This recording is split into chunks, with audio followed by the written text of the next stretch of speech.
সামনে আমাদের জন্য শবে বরাত।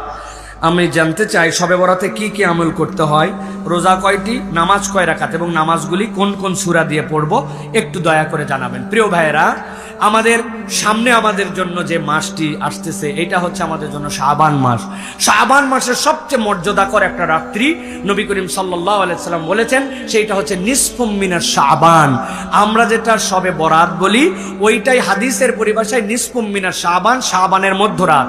আল্লাহ নবী বলছেন এই রাতের একটা মর্যাদা আছে। কি?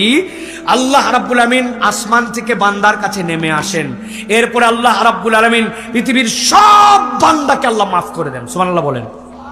নিসফুম মিনাশ শাবানে আমল কি? নবীজি বলছেন দুইটা আমল। একটা আমল হচ্ছে তোমার জীবনে শিরিক মুক্ত হতে হবে, 2 নম্বরে মুশাহিন, তোমার অন্তরটা বিদ্বেষ মুক্ত হবে। কিচ্ছু না, কেবল শিরিক মুক্ত, বিদ্বেষ মুক্ত। আল্লাহ এই 2 অন্তরের আমলে আল্লাহ তাকে মাফ করে দেন। এখন আমি কি কোনো আমল এক্সট্রা করব কিনা? করতে পারেন, তবে তার আগে জানতে হবে এক লোক নামাজই পড়তে পারে না, পঙ্গু হাসপাতালে শুয়ে আছে, এক লোকের ডাক্তার নিষেধ করে দিছে, তার ওষুধকে তো ইনজেকশন নিতে হয়, তার 3 ঘন্টার বেশি সে না খেয়ে থাকলে তার অবস্থা খারাপ, ওই লোক হাসপাতালে শুয়ে আছে। এখন সে কেমনে ক্ষমা পাবে? তারা যদি বলে যায় 3টা রোজা রাখো, রাত্রেবেলা এত রাকাত নামাজ পড়ো, আল্লাহ জেনারেল করে দিলেন তোমার অন্তরের আমল এটা। অসুস্থ, সুস্থ, আধা সুস্থ, অতিরিক্ত সুস্থ, কম সুস্থ, ভালো, আকেল, সকলে তোমরা শিরিক মুক্ত হও, আর তোমরা বিদ্বেষ মুক্ত অন্তর, অমুক ভাইয়ের প্রতি বিদ্বেষ, তুমুকের এই মুক্ত করো, আল্লাহ জেনারেলি তোমাকে মাফ করে দিবেন। সুবহানাল্লাহ বলেন। এইটা শবে বরাতের মূল আমল। আর 2 নম্বরে রাসূলুল্লাহ সাল্লাল্লাহু আলাইহি ওয়াসাল্লাম থেকে প্রমাণিত আছে যে আপনি চাইলে এই দিনটার মধ্যে সিয়াম পালন করবেন।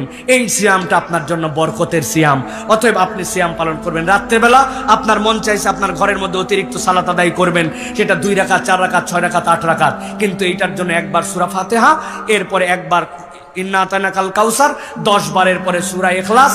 এইরকম কোন তরিকা কোরআন সুন্নাহ দ্বারা প্রমাণিত নয়। অতএব এইটা আপনারা করবেন যে আপনারা সালাত আদায় করলেন, রোজা রাখলেন, আর অন্তরের এই 2টা রোগ আমার আছে কিনা এইটা মুক্ত করতে হবে। এটাই হচ্ছে আপনি যেটা শবে বরাত বলতেছেন, হাদিস যেটাকে নিসফুম মিনাশ শাবান বলতেছে, এইটার আমল।